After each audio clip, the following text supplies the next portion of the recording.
지난 금요일이죠. 베드로가 예수님을 3번 부인하는 모습을 함께 보았습니다. 닭 울음소리를 듣고 예수님의 말씀이 생각난 베드로가 밖으로 나가 심히 통곡하는데요. 바로 그날 밤 또 다른 제자와 종교 지도자들은 전혀 다른 반응을 보이고 있습니다. 이들의 모습을 통해 우리가 주의하고 또 주의할 점 2가지로 함께 살펴보도록 하겠습니다. 첫 번째, 후회만으로는 부족합니다. 1절, 새벽에 모든 대제사장과 백성의 장로들이 예수님을 죽이려고 함께 의논합니다. 그리고 결박해서 총독 빌라도에게 넘겨주죠. 바로 그때입니다. 3절, 그때 예수를 판 유다가 그의 정죄됨을 보고 스스로 뉘우쳐 그 은 30을 대제사장들과 장로들에게 도로 갖다 주며, 여기서 스스로 뉘우쳤다는 표현에 주목했으면 좋겠습니다. 그리스어 원문에는 메타멜로마이인데요. 영어 성경을 보면 더 명확합니다.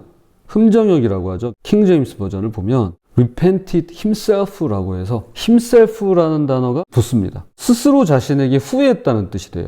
성경 전체에서 회개하다라는 단어에 여기에만 himself가 붙어 있습니다. 이것이 의미하는 바는 명확하죠. 그는 하나님께 회개한 것이 아니라 자기 자신에게 후회하고 있는 것입니다. 내가 나 자신에게 회개하는 거예요. 그걸 회개라고 하진 않죠. 후회하고 있는 것입니다. 여기서 조금만 더 생각해 보겠습니다. 뉘우치다의 그리스어 메타멜로마이는 두 부분으로 나뉩니다. 메타와 멜로마이. 자, 먼저 메타는 이후에 나중에라는 뜻이 있고요. 멜로마이는 염려하다, 근심하다라는 뜻이 있습니다. 그러니까 나중에 근심하다, 과거에 대한 슬픔의 짐을 지다라는 의미로 해석할 수 있습니다. 이것은 순전히 감정의 변화를 나타냅니다. 과거에 후회되고 결과가 싫은 것이죠. 반면에 회개를 의미하는 단어는 메타노에오라고 합니다. 이것도 메타가 똑같이 들어가죠. 그런데 뒤에 노에오라는 단어가 붙습니다. 이 노에오는 마음, 정신, 생각에서 나온 말로서 나중에 생각을 바꾸다, 마음을 고쳐먹다 라는 뜻이 있습니다. 즉 사고의 변화, 관점의 변화, 삶의 방향 전환을 의미합니다. 그러니까 다르죠. 성경학자들은 이렇게 구분합니다. 후회하다인 메타멜로마이는 어떤 것에 대해서 나중에 다른 감정을 갖게 되는 거예요. 그때는 좋았어요. 근데 지나고 나니까 그게 아니었던 거예요. 후회가 된다고 하잖아요. 아, 이러지 말았어야지. 다른 감정을 갖게 되는 겁니다. 이게 메타멜로마이예요. 그리고 회개하다인 메타노에오는 어떤 것에 대해서 나중에 다른 견해를 갖고 의지의 변화를 갖게 되는 것이라고 말할 수 있습니다. 즉 후회에서 사람은 죄 쓰라린 끝을 맛보지만 회개를 통해서는 죄로부터 자유로워진다라는 것입니다. 유다는 지금 후회하고 있지 회개하고 있지 않습니다. 그의 행동을 보세요. 은 30을 도로 갖다 줍니다. 돈을 그렇게 좋아하던 자가 돈을 돌려주고 있을 정도로 양심의 커다란 가책을 받았음을 말해줍니다. 그러니까 찔림이 큰 거예요. 그러니까 이게 감정의 변화라는 거예요. 4절, 이르되 내가 무죄한 죄를 팔고 죄를 범하였도다. 유다는 자신의 죄를 인정하고 있어요. 그 죄를 범하였도다라고 얘기하잖아요. 아, 이거 내가 죄 진 거네 라고 인정한 겁니다. 그러나 문제는 그가 대제사장들에게 가서 돈을 돌려주고 스스로 고백은 하고 있지만 정작 예수님께는 가지 않았다는 사실입니다. 베드로처럼 울기라도 했으면, 예수님께 매달리기라도 했으면 얼마나 좋았을까요? 자, 그런데 이것이 바로 주님을 모르는 일반적인 양심의 가책을 느끼는 사람들의 모습이죠. 그러니까 우리가 흔하게 할 수 있는 모습입니다. 그때는 뭐 그렇게 크게 느끼지 않았어요. 근데 돌아보니까 양심의 가책을 느끼는 거예요. 그래서 고백도 해요. 아, 이거 내가 죄진 것 같아. 고백도 해요. 그리고 또 뭐 돈도 돌려줄 수 있어요. 자기의 그 양심의 가책을 덜어내기 위함이죠. 그러나 주님께는 가지 않아요. 자, 그런데 대제사장들의 반응을 보세요. 4절, 그들이 이르되 그것이 우리에게 무슨 상관이냐, 내가 당하라. 차갑습니다. 냉정합니다. 우리랑 상관없으니까 너가 알아서 해라는 거죠. 5절입니다. 유다가 은을 성소에 던져놓고 올라가서 스스로 목매어 죽은지라. 결국 유다는 자살로 생을 마감합니다. 여기서 우리가 알 수 있는 사실이 있죠. 유다는 끝까지 문제를 스스로 해결하고자 했다는 것입니다. 스스로. 돈을 돌려주면 해결될 줄 알았고요. 양심의 가책을 덜어낼 수 있을 줄 알았습니다. 그러나 그렇게 되지 않았죠. 그래서 죽음으로 모든 걸 끝내고 있는 것입니다. 바울 사도는 두 종류의 근심을 대비시킵니다. 고린도후서 7장 10절입니다. 하나님의 뜻대로 하는 근심은 후회할 것이 없는 구원에 이르게 하는 회개를 이루는 것이요, 세상 근심은 사망을 이루는 것이니라. 그러니까 하나님의 뜻대로 하는 근심이 있고요, 그리고 세상의 근심이 있다는 것입니다. 이 2가지 근심으로 표현하는데요. 하나님의 뜻대로 하는 근심은 메타노에오, 즉 진정한 회개로 이어져서 구원에 이르는 것이고요. 반면에 세상 근심은 메타멜로마이, 즉 감정적 후회에 그쳐서 사망으로 이어진다는 것입니다. 이 안에 메타노에오와 메타멜로마이가 같이 들어가 있어요. 유다의 후회는 바로 세상 근심이었습니다. 세상적으로 하는 근심이에요. 우리가 그냥 일반적으로, 우리가 예수님을 모를 때, 예수님을 믿지 않을 때, 그때 우리가 하는 보통 후회예요, 이게. 하지만 이렇게 보면 양심적이죠.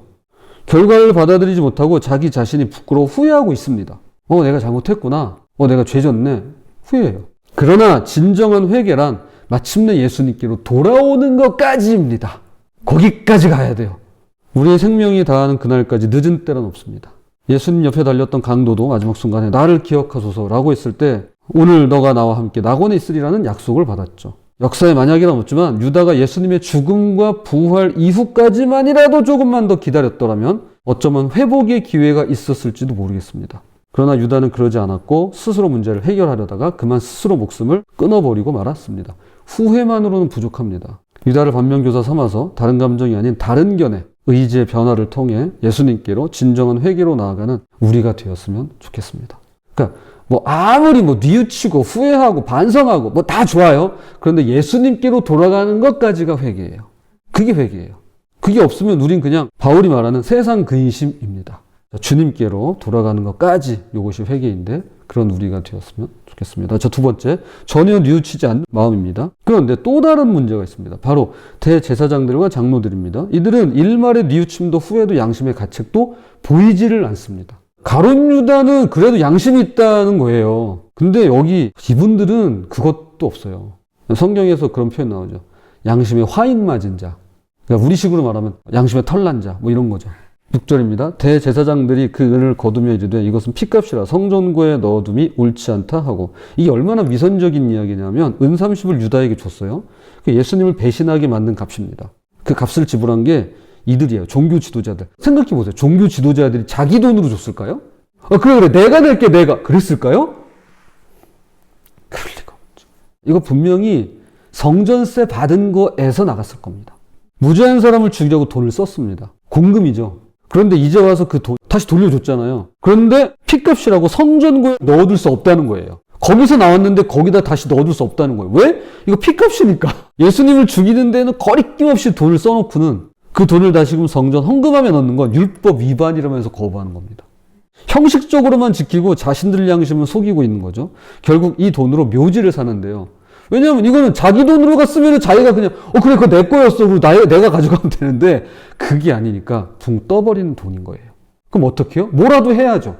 글쎄요, 이렇게 나눠 가질 수도 있겠지만 그건 또 율법적으로 안 맞는다는 거죠. 그래서 무언가를 사는데 그게 바로 묘지예요. 그래서 그거를 피밭이라고 불리게 됩니다.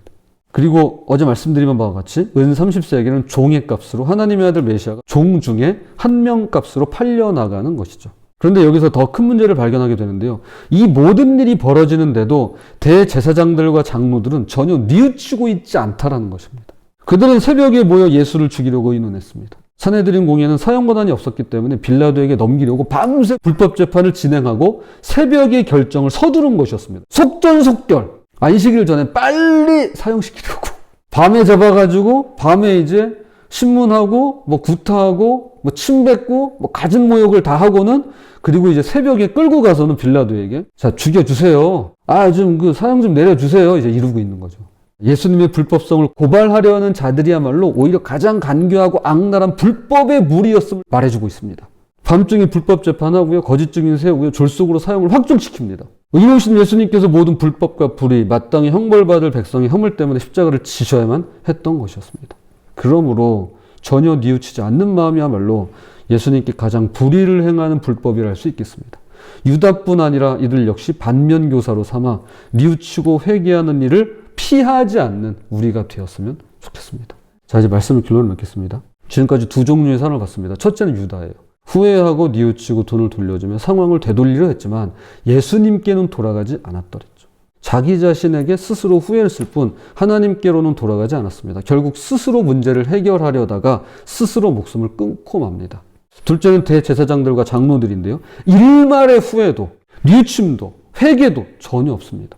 형식적인 율법 준수로 양심을 속이며 자신들의 기득권을 지키는 데만 몰두할 뿐입니다. 그렇다면 혹시 유다처럼 후회만 하고 있지는 않는지 이 시간 나 자신을 한번 돌아보면 어떨까 싶습니다. 내가 왜 그랬을까라며 자책하고 스스로 문제를 해결하려고만 하고 있지는 않는지, 돈을 돌려주듯이 어떤 행동으로 과거를 무마시키려고 하고 있지는 않는지 말이죠.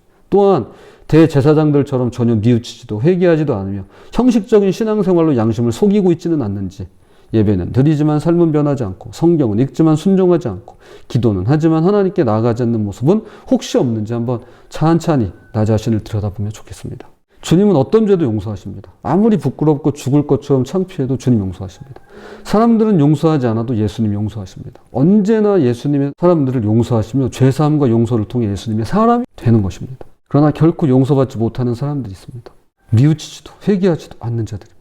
감정적으로만 후회하고 자기 자신에게만 미안해하며 스스로 해결하려고 드는 자들입니다. 후회해서 멈추지 말고 언제라도 예수님께로 돌아가며, 또한 형식적인 신앙에서 만족하지 않고 진정으로 뉘우치고 회개할 수 있는 그런 우리 모두가 되었으면 좋겠습니다. 부디 감정의 변화가 아닌 사고의 변화, 삶의 방향 전환을 경험하며 용서받고 용서하고 뉘우치고 또 회개하는 데까지 나아가는 저와 여러분의 삶이 되시기를 주님의 이름으로 부탁을 드립니다.